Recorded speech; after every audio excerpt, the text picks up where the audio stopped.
Ué. Ah, agora que vai o negócio? Vou fazer o sorteio.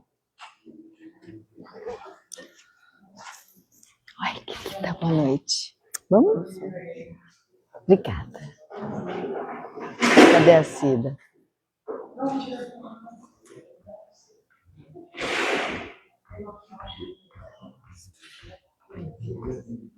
Boa noite. Cida, até que número foi para fazer o sorteio? Peguei até o 33. Até o 33.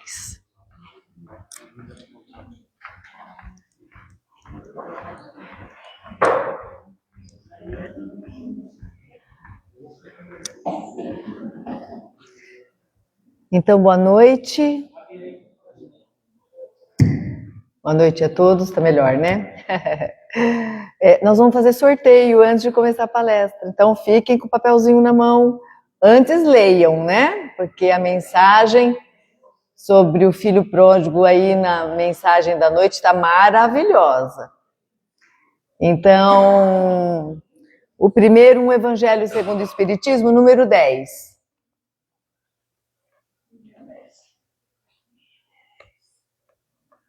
Será que sou eu? Deixa eu ver meu papelzinho. Eu ganhei também papelzinho. Não pode, né? Nem vi que número que era. Não. Também já não vou falar o meu, né? Que aí não vale. Número 10, não tem, gente? Foi distribuído, né, Cida? Ah, foi embora.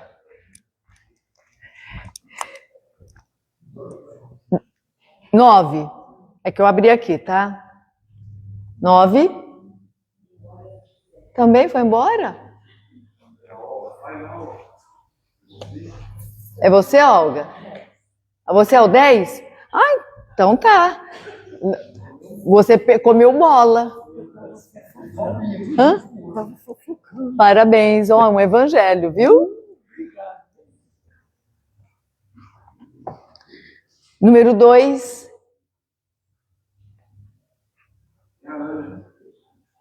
Hã? Número 2? É você, Ana? Então, parabéns. Gostei!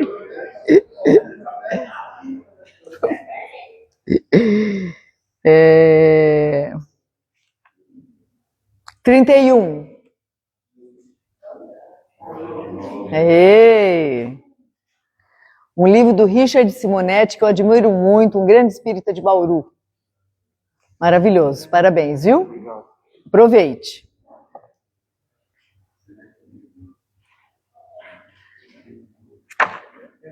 40. 40. Ah, foi até 33, né, Cida? Disfarça, gente. 25. Opa. Um livro do Chico e Emmanuel, escrito por Orson Peter Carreira. Minha querida, obrigada. Viu? E o último, um romance conhecido, Voo da Gaivota, da Vera Lúcia. Ah, tá, foi só até 30 e pouco, então. 11. Ótimo, vem aqui buscar. Aí, um romance lindíssimo para você aproveitar bastante. Parabéns, viu?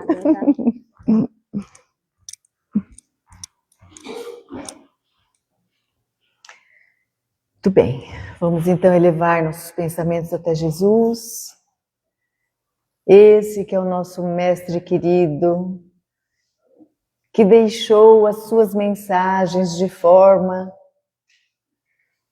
que pudéssemos, um pouco mais à frente, entendermos melhor o seu Evangelho, porque nem tudo nós podíamos entender a seu tempo, mas esse amigo incomparável de todas as horas está conosco desde a formação do planeta.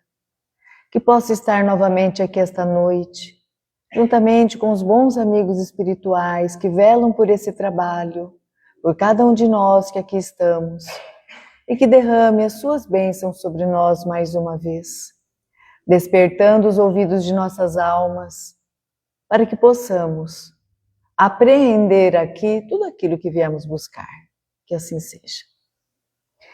Então eu fiz uma provocação no título, né, da parábola do filho pródigo, se era sobre o filho ou sobre o pai. O que vocês acham? Vocês chegaram a pensar nisso? Para nós entendermos todas as parábolas de Jesus, primeiro a gente deve estar claro já para nós que parábola é uma figura, é uma metáfora, é uma imagem. Nada daquilo aconteceu. Jesus usava as parábolas para educar, porque as parábolas eram muito usadas pelo povo hebreu. Na tradição judaica, era comum contar histórias, era comum falar figuradamente aquele tempo. Então Jesus não fez nada que estivesse fora dos padrões e das tradições judaicas de seu tempo. Então parábolas, por que Jesus falava então parábola e ninguém entendia? Entendia? Eles entendiam. Pasmem, eles entendiam. Nós não entendemos. Nós é que temos dificuldade de extrair o espírito da letra. Como aquele povo estava habituado com esse tipo de narrativa, era comum para aquele povo ouvir as histórias. E é claro que Jesus deixava para eles interpretarem. Ele não dava a resposta.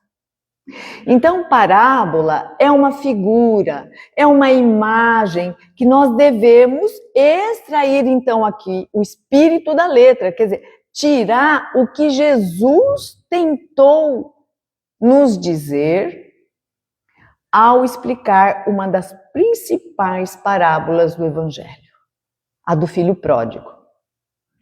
Primeira coisa que eu gostaria de lembrar a todos, ao tempo de Jesus e mesmo após, séculos depois, os textos bíblicos, eles não têm título, não tem versículo, não tem capítulo.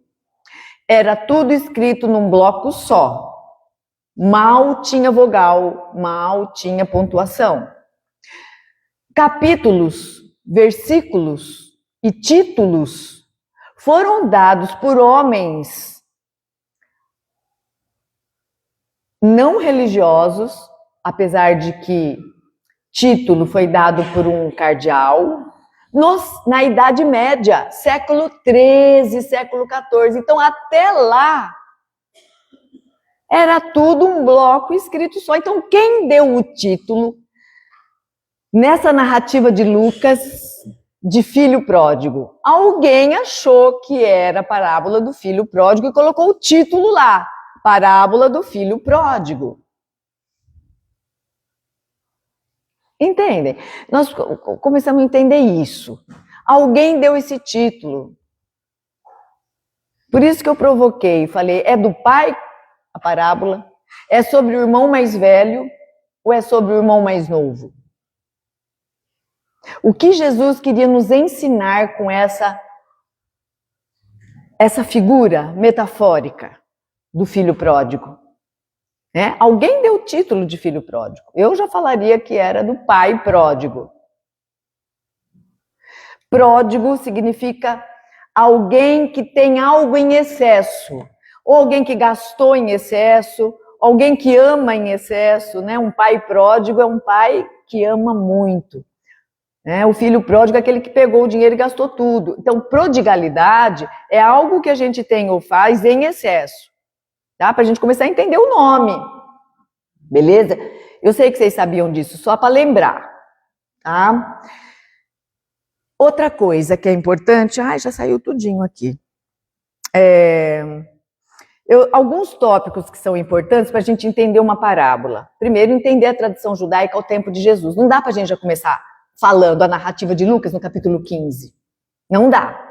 Primeiro, nós temos que entender a geografia do local e a influência da cultura da época na visão espiritual do povo hebreu. Depois, entender o povo, a geografia de seu tempo, porque isso, o que isso tem a ver com a parábola do filho pródigo? Vai ter, tá? Deserto da Judéia e também a formação da ideia de justiça divina. A ideia de justiça divina tem a ver, naquela época, com o povo, com a característica daquele povo. Assim como a ideia que nós temos de Deus hoje tem a ver com a nossa cultura de hoje. Tá? Qual era a imagem de Deus no Antigo Testamento, gente? Nós vamos ter que lembrar disso. Jesus revela o quê nessa parábola? Que tipo de Deus ele revela? Qual é o símbolo do filho pródigo? O que o filho pródigo significa? O que Jesus está querendo dar de entendimento nisso? O que significa o retorno desse filho à casa do pai? Nós vamos falar um pouco de culpa, de arrependimento e de regeneração espiritual nessa parábola. O papel do filho mais velho, que ninguém fala muito, mas é muitíssimo importante. Porque nós somos muito do filho mais velho. A dificuldade humana em aceitar o perdão. Relações entre orgulho, julgamento e acolhimento. E a mensagem do Evangelho nos tempos atuais, à luz da doutrina espírita. Como eu disse domingo aqui, os textos bíblicos são a chave, a fechadura, mas a doutrina espírita é a chave.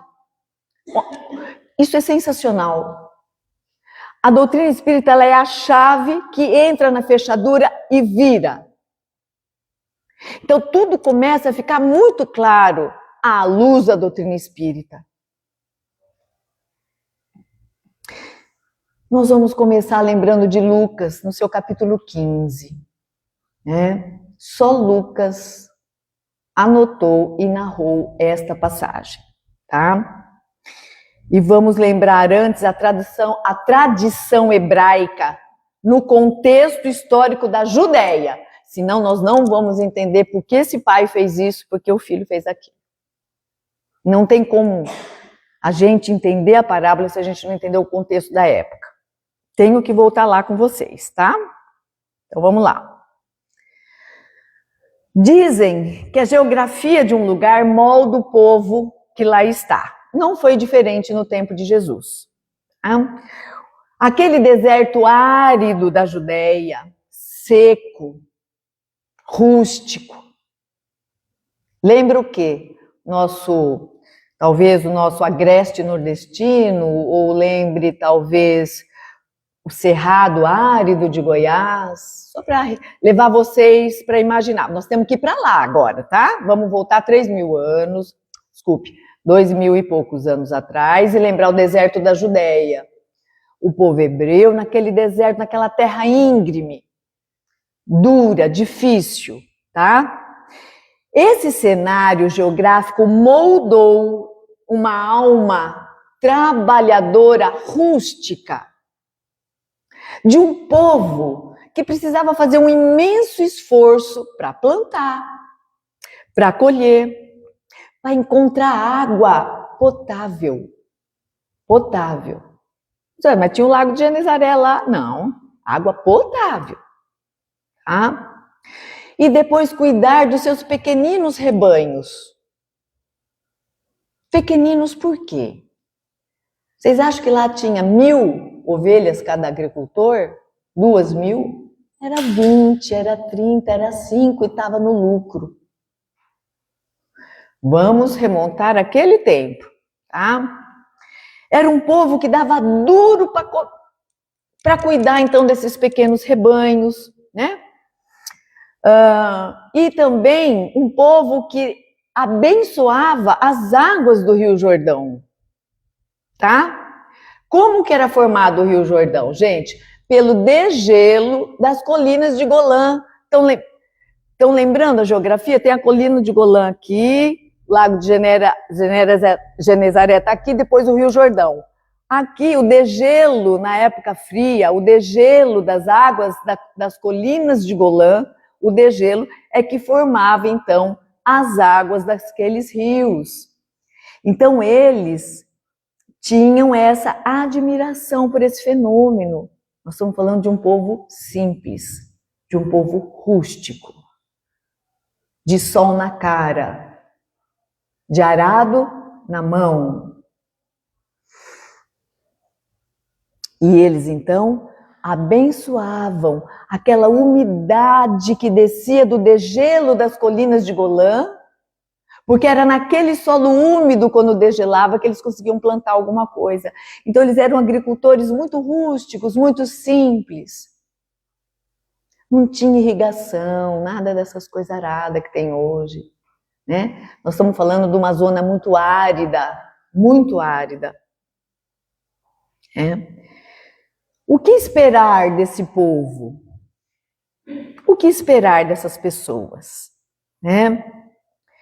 Essa paisagem árida moldou o povo hebreu.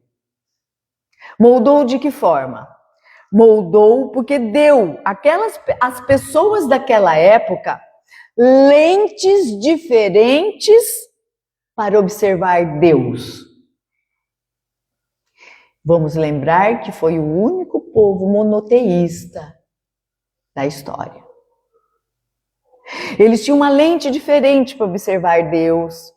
Esse povo rústico, esse povo humilde e que dava duro para sobreviver. Mas eles tinham uma lente diferente para observar Deus, moldados nesse cenário de vida dura e difícil. vivendo nesse semiárido, nesse deserto semiárido, eles conseguiam capturar com mais facilidade aspectos da justiça divina que nós até hoje temos dificuldade. Mas eles imaginavam Deus como um velhinho, como um ancião de barbas brancas, rígido, justo, que não perdoava nenhuma transgressão e que exigia pureza e comprometimento ético e moral da alma. O povo hebreu já tinha esta noção. E seguiam isso à risca. À risca. Então, nós já sabemos que as soberanas leis de Deus são justas e sábias. Mas eles, naquela época, vamos pensar lá, há mais de 2000 anos, eles, naquela época, já tinham essa clareza de percepção da justiça divina. Só que era uma justiça dura, rígida, que não aceitava transgressão nenhuma, né? As leis. Mas Jesus, ele confirma isso quando ele vem e ele ratifica. Jesus deixa claro que o mal nunca merecerá o aplauso do Criador. O mal nunca merecerá o aplauso do Criador. Tá? Ele dizia isso àqueles que o ouviam a seu tempo. E disse também que nenhum tio será omitido. O que ele queria dizer com isso? Que nenhum detalhe da lei divina pode ser negociado. A gente tenta negociar com Deus. E Emmanuel, o benfeitor do Chico Xavier, e nosso benfeitor também, dizia o seguinte: a providência divina não pode descer para errar com a criatura. Então Deus governa soberano a sua justiça e garante a harmonia do universo com isso. E aí, depois dessa introdução, a gente vai entrar na narrativa de Lucas, capítulo 15, do Evangelho de Lucas. E Lucas começa assim: Jesus estava conversando com os publicanos e as prostitutas. Quem eram os publicanos ao tempo de Jesus? Muitíssimo bem. Os coletores de impostos eram odiados, rechaçados, eram os cobradores, eles eram coletores, eles estavam amando do domínio romano. Então os publicanos eram detestados. E as prostitutas também. Só que os publicanos e as prostitutas procuraram Jesus, diz Lucas. E Jesus conversou com eles. Estela, você não falou nada do filho pródigo ainda. Calma lá. Temos que entender isso. Então, o que nós temos que entender? Que Jesus, então, ele falava com todos. Com os marginalizados da sociedade de sua época, com os detestados, com os cobradores de impostos. Agora, eu quero que vocês imaginem isso no tempo dele. Imaginem isso no tempo dele. Jesus conversando com os odiados, com as mulheres prostitutas, com os pecadores, lá há mais de 2000 anos. Aonde? Naquela sociedadezinha ali de Cafarnaum. Gente, domingo nós falamos disso. Quantas casinhas tinha em Cafarnaum? Quantas, Ana? Umas 40? 50 no pau da viola. Hã? Alguns historiadores bíblicos relatam até 70. Mas vamos dizer que ficaria entre 40, 50, 60 casinhas. Isto é, metade daquela comunidade era parente e a outra metade se conhecia desde que nasceu. Cometer um erro nesta comunidade, nesta sociedade, era Imaginem, voltem lá atrás. O que significava cometer um erro nessa sociedade? Nessa pequena sociedade. Gente, da casa de Pedro até a sinagoga, era como se fosse daqui na esquina. Tá lá, procura no mapa, no Google, que ele vai dar, da casa de Pedro até a sinagoga, dá o quê? 250 passos, 100 passos?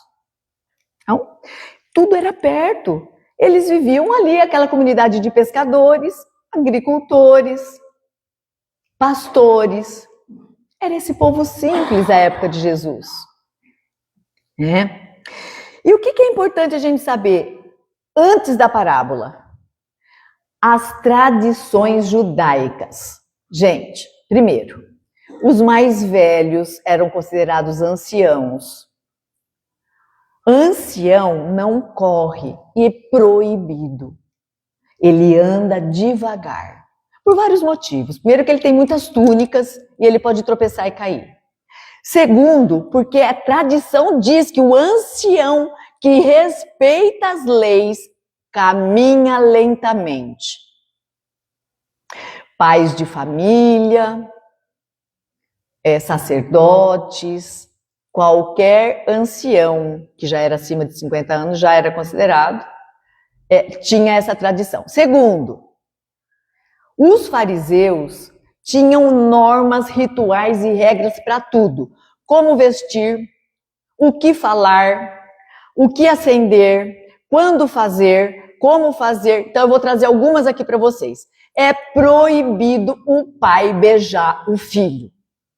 Isso faz parte da tradição judaica. Um pai jamais beija um filho. É o filho que beija o pai. Viu como é importante a gente conhecer a tradição para entender a parábola? É o filho que beija o pai. Segundo, para separar quem era da sociedade de quem era servo e escravo, eram as roupas. Servo e escravo anda descalço, não usa sandália. Quem não era servo e escravo, que era da sociedade, vestia túnica, sandália e anel. Tá bom isso? Tudo bem até aqui então? E muitas outras tradições. Gente, o que não faltava para os fariseus era ritual e regra. Tanto que Jesus os chamou de túmulos caiados por fora e bolorês por dentro, porque tinha que lavar o prato, lembra? Tem um monte de regrinhas e tradições e rituais dos fariseus. Eles que dominavam, né? Eles que dominavam. Então, eles que ditavam as regras e as normas de tudo. Mas eu estou trazendo essas que são as principais para a gente entender a parábola, tá bom? Então, lembre-se, pai não beija face de filho em Israel. E isso é proibido, beleza? E aí, quando você erra numa comunidade dessa, 3 consequências acontecem. 3. Primeira, você perde a identidade. O problema está com você. Para eles. Vamos pensar que era 50 casinhas com quantas pessoas, gente? Pensa naquele povo pequenininho. Imagina, a fofoca corria quente lá? E como, né? E como a fofoca corria quente? Se aqui, Cafelândia, com 20 mil habitantes, já corre, imagina lá que era o quê? 100 pessoas, 200 pessoas. Né? Então, todo mundo sabia de tudo. De tudo. Então, primeiro, se você comete um erro nessa sociedade, 3 consequências. A primeira é você perde a identidade. O problema está com você.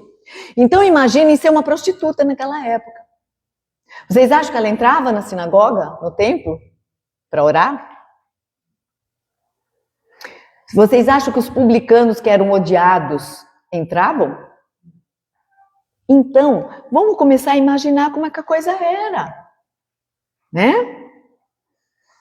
Os publicanos, eles eram coletadores de impostos e cobravam impostos extorsivos. E, pasmem, Roma permitia que os coletadores de impostos, os publicanos, cobravam a mais. para ficar com uma taxinha extra. Isso é comum para vocês? Estão reconhecendo esse cenário? Dinheiro um pouquinho a mais para sobrar para eles? Que lá eles chamavam, não tinha o nome de corrupção, tinha outro nome. Era uma sobretaxa. Isso era ao tempo de Jesus. Isso nós temos que conhecer tudinho. Não vamos ter pressa para chegar na parábola. Por quê? Imagina cometer um erro então nessa sociedade. Ser odiado, ser um pecador. Né? Veja só, os pescadores que cresceram com Pedro, viram coletador de impostos, viram publicano, e aí vai confiscar 40% dos peixes de Pedro. É amigo dele, nasceu e foi criado junto, e tem que fazer isso. Então vocês conseguem imaginar os conflitos da época?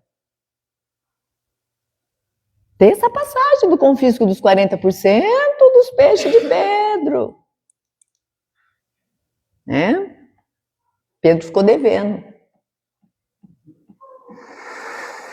Mas vamos só lembrar uma coisa, assim, um adendo que eu quero fazer. Os publicanos, as prostitutas, os pecadores da época, eram coitadinhos e vítimas?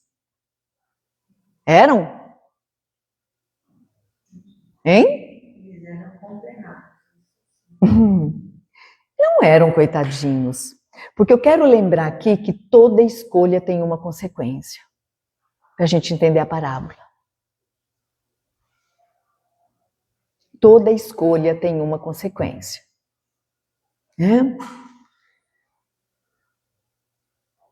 Eu não vou entrar nisso, nós não vamos gastar muito tempo nisso, mas é para a gente pensar. Tá? Então, quem comete o erro nessa comunidade perde a identidade espiritual, né? E aí, aquele que cometeu um erro nessa comunidade, nessa sociedade, como ele olha para os seus pais? Como ele olha para o pai, que é o ancião, que anda devagar, que usa não sei quantas túnicas, que é o símbolo da honra, da moral, da ética religiosa da época? Como é que esse filho, essa filha, olha para um pai, olha para uma mãe? Então vamos pensar nisso. Até hoje, né? Quando a gente comete um erro, como é que a gente olha para o nosso amigo, para a nossa amiga, quando a gente é descoberto? Agora, quando a gente é descoberto, agora lá não tinha como, descobria, né? Era minúsculo, né? Todo mundo sabia. Então, queridos, nós temos que lembrar que muitas das nossas frustrações, enquanto espíritos encarnados, em evolução, elas são dos mais diversos tipos, né, essas frustrações. E ela, no fundo, esconde uma rebeldia nossa.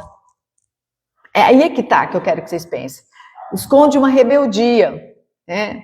Por quê? Porque a gente quer colher onde a gente não plantou. O que é colher onde a gente não plantou? A gente quer o sorriso quando você é o último a sorrir para alguém. Você quer ajuda, mas você é o último a ajudar ou nunca ajuda. E critica quem está ajudando. Reclama. Então a gente quer colher onde não plantou. E isso não existe.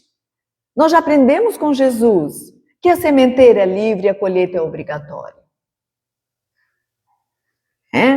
Então, toda expectativa de colher onde não se plantou é uma expectativa ingênua, por favor. Nós já estamos num ponto que a gente não pode mais ser ingênuo em relação a isso. Tá? Imaginem a cena. Vamos voltar lá. Jesus conversando com os publicanos, as prostitutas e os pecadores. Estão imaginando a cena? Nessa comunidade, desse tamanhico, cheia de preconceito, cheia de ritual, cheia de dogma, cheia de tradição, cheia disso, cheia daquilo, cheia de tudo. Jesus conversando com publicanos. O que fala Lucas?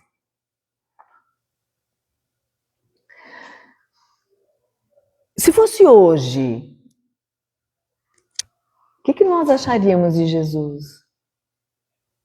Conversando com a prostituta, sei lá, ali da esquina? Ou conversando com quem faz as leis e cobra os nossos impostos? que nós acharíamos de Jesus?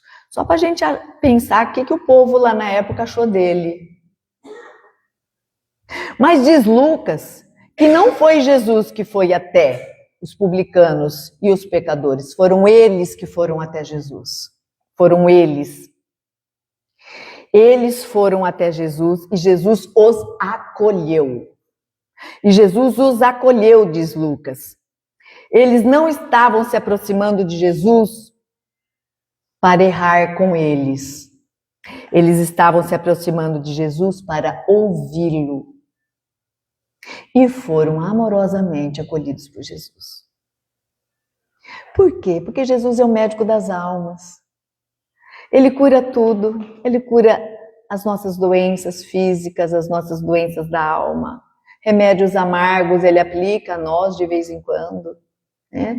Nós precisamos, às vezes, de alguns remédios amargos para dar uma lembrada, né?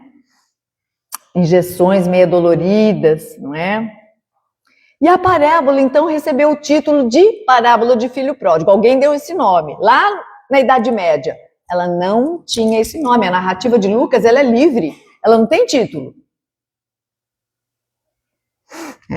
Lembra, a Idade Média começou a dar título, tá? E aí, para a gente entender a parábola do filho pródigo, nós temos que entender duas parábolas antes. A parábola das 100 ovelhas perdidas e a parábola das dracmas perdidas. Gente, não tem como entender a parábola do filho pródigo sem entender essas duas antecessoras dela. Vou passar rapidamente, obviamente. A parábola das 100 ovelhas é quando uma ovelha, o pastor está pastoreando as ovelhas das 100, uma se perde. O que ele faz? Deixa o rebanho e vai buscar a perdida. Gente, nós estamos falando de um deserto semiárido. Você imagina você se perder no deserto, porque uma coisa é você se perder, catar teu carro e ir ali, né, buscar o cachorrinho que fugiu de casa. Pensa que nós estamos no deserto da Judéia. E esse pastor deixa o rebanho e vai buscar a ovelha perdida.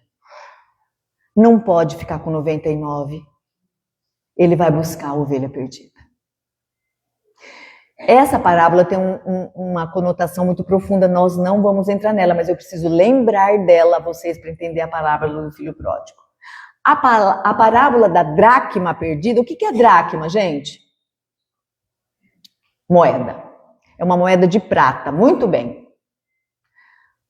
É a primeira vez que se aparece uma mulher nos textos bíblicos dessa época aí. Porque as dracmas são moedas de prata que as mulheres tinham e elas formavam um colar dessas moedas de prata e era o dote delas para o noivo. A mulher que não tivesse o colar de dracma, de moedas de prata, não casava.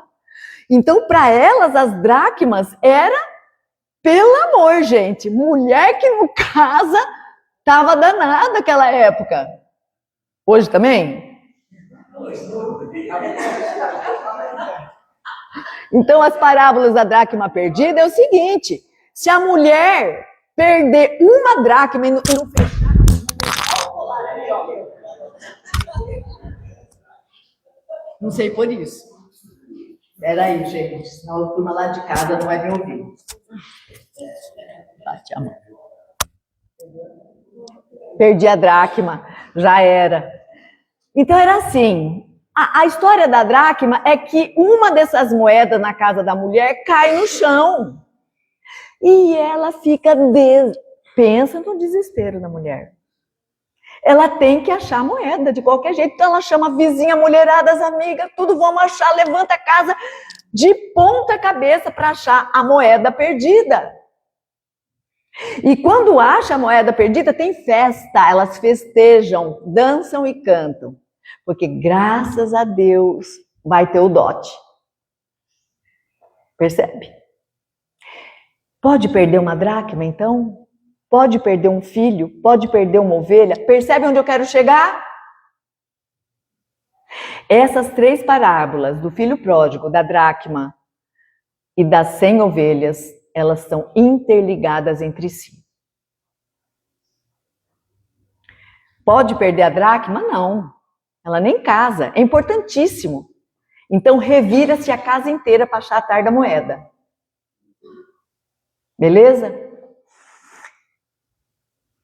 E aí o pastor olha para Jesus e fala assim: mestre, Deus é assim? Ele é pai de 100 e não de 99? Não pode faltar nenhum? Mesmo que esse um seja seu inimigo, seja um traidor, seja um filho que te feriu, que te ofendeu, uma ovelha má? O que vocês acham que Jesus respondeu para ele? Que cada filho é um pedacinho do seu colar. Cada filho é uma ovelhinha que se perdeu, não importa. Nenhuma se perderá do meu rebanho, nenhuma, né? Então, a parábola do filho pródigo tem um filho, não tem? Tem. O que aconteceu com ele, gente? Saiu de casa e fez o quê? Torrou tudo. Mas era um pai e 2 filhos, o filho mais velho e o mais novo. O que saiu de casa qual que era? O mais novo. O mais novo pediu a herança, puf. Torrou tudo. O mais velho ficou com o pai? Ficou. Tá. E daí?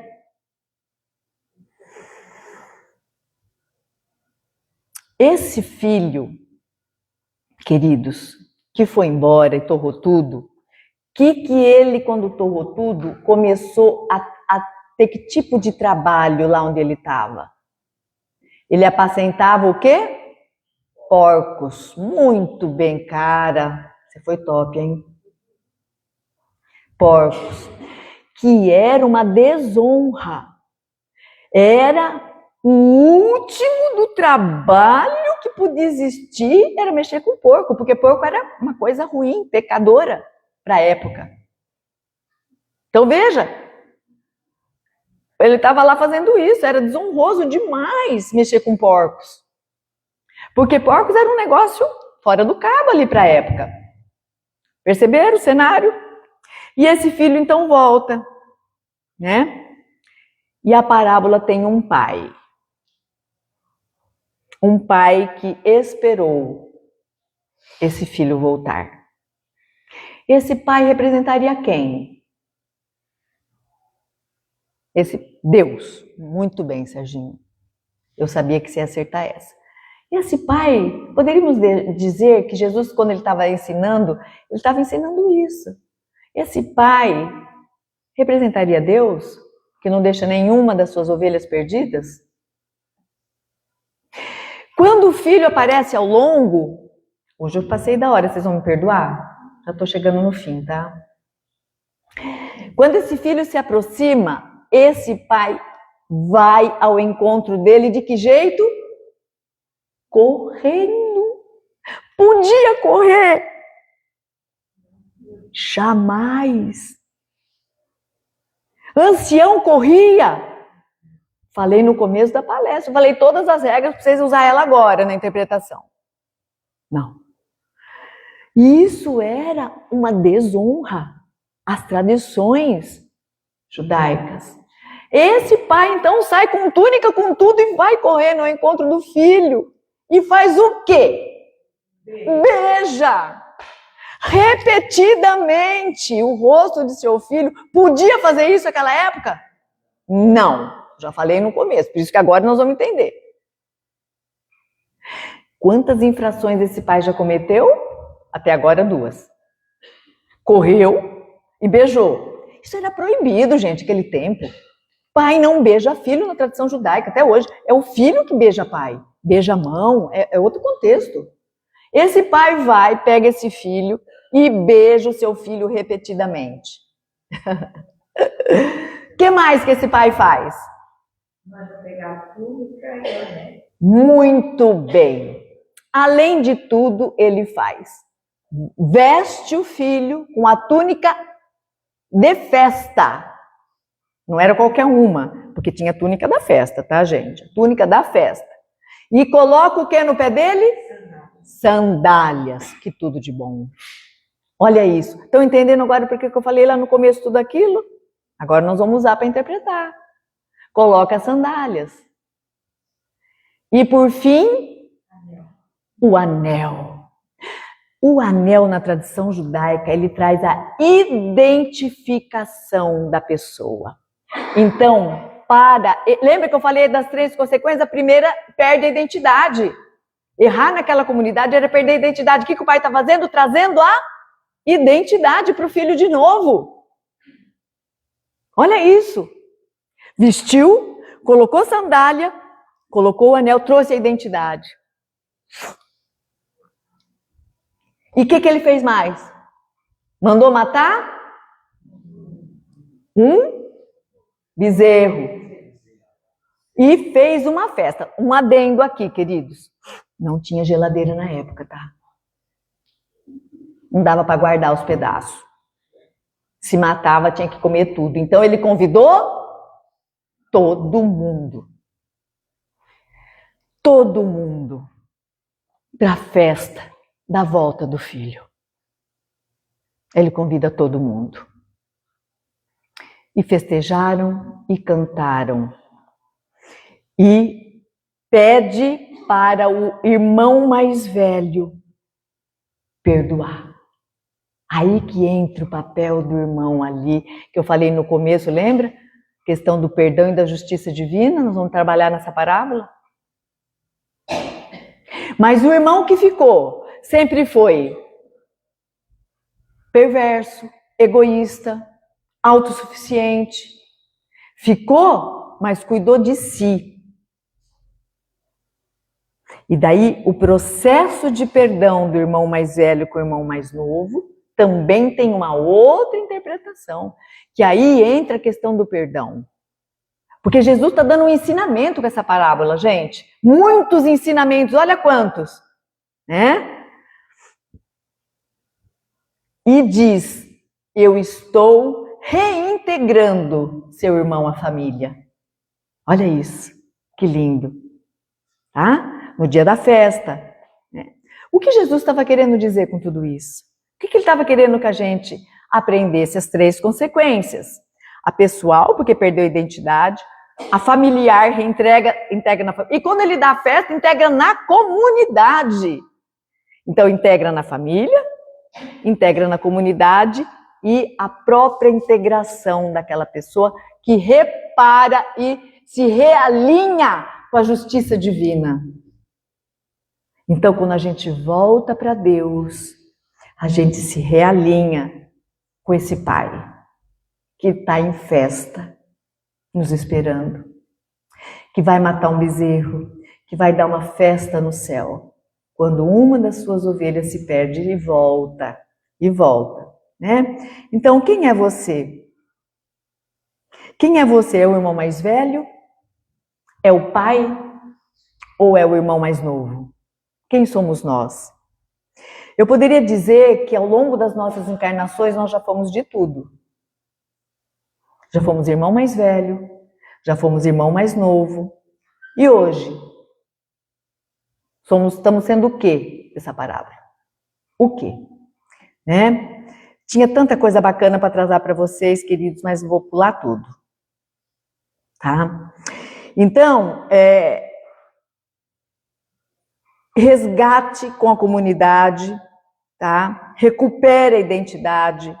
Questões que levaram ao erro são restauradas através do arrependimento do filho que voltou, da expiação e da reparação.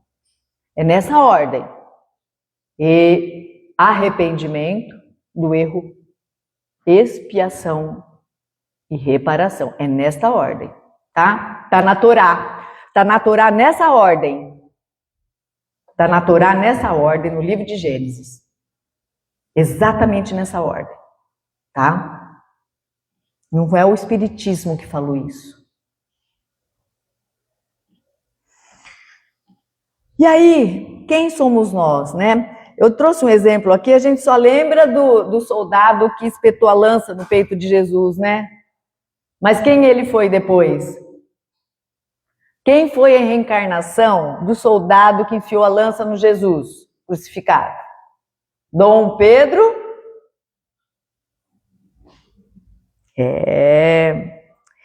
Então, mas a gente só lembra do Dom Pedro. Então, por que a gente tem que lembrar das encarnações que foram boas, né?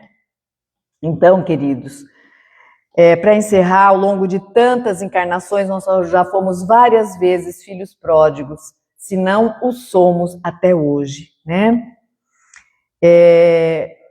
Porque eu gostaria que todos voltássemos para casa, pensando, o filho pródigo, ele merecia o amor do pai?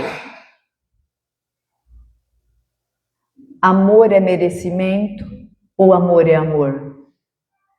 Amor é amor. Amor não tem nada a ver com merecimento, foi o que o Pai fez e é o que Deus faz conosco, tá? Você ama porque você ama, porque é seu filho, e é assim que Deus nos ama, né? Amor não tem a ver com mérito, amor é uma dádiva. Jesus quer dizer que existe um Deus supremamente amoroso, que está correndo ao nosso encontro para beijar a gente, para colocar túnica, sandália e anel, e nós estamos correndo dele. Esse pai, a parábola é sobre o pai, não é sobre o filho. Os dois filhos, eles vêm no contexto do ensinamento de Jesus, obviamente, mas ele é sobre o pai. É sobre esse pai amoroso, que é Deus, que nos espera e que quando vê que a gente está voltando para casa de algum jeito lá longe, apontou a pontinha, ele já está correndo atrás de nós para colocar túnica, anel, sandália. E a gente não está vendo isso. Vamos ficar com a parábola, tinha muita coisa para dizer, eu fiz uma pesquisa muito grande, muita coisa, mas fica para uma outra ocasião a gente continuar falando um pouco disso. Obrigada a todos, boa noite, vamos orar. Obrigada. Vai ter passe hoje? Vai? Tá. Então